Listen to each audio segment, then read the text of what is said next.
现在的你是在哪里呢？是刚刚结束了一天的工作，拖着疲惫的身体回到家，还是已经躺在床上关了灯，却还在脑海里复盘着今天的每一个细节，每一句说错的话？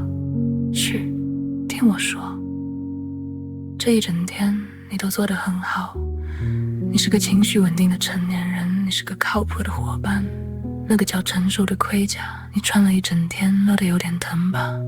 现在是凌晨，世界关灯了，让我们把那个名为大人的身份暂时脱下来，叠好，放在门外。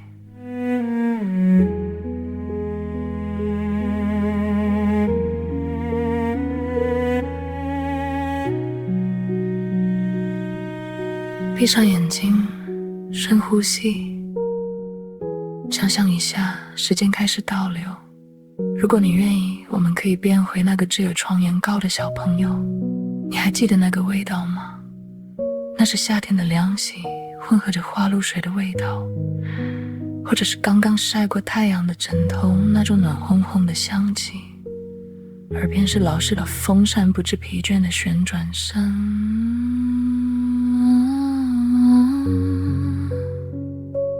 窗外的蝉鸣很远，树叶被风吹得沙沙响。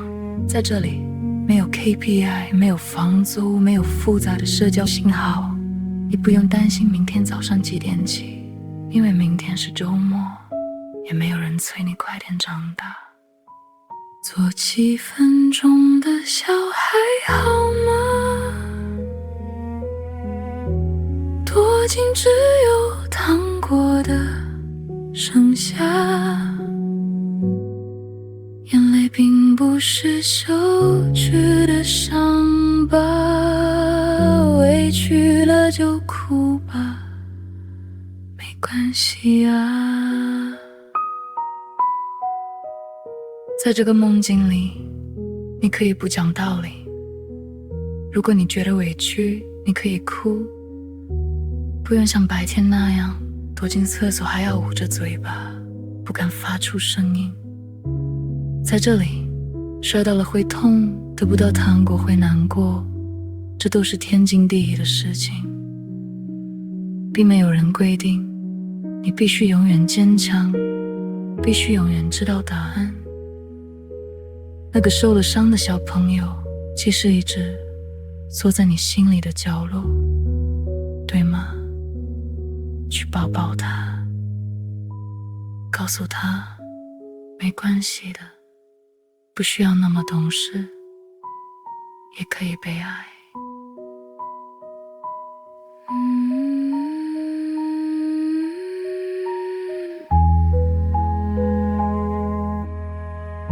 那个受了委屈的小朋友，玩累了吗？星星已经挂好了，月亮也调低了亮度。这几分钟是你从成人世界里偷来的时光，现在被子已经盖好了，你可以安心的睡了。梦里会有甜甜的糖果和永远不会落山的太阳。晚安，小朋友。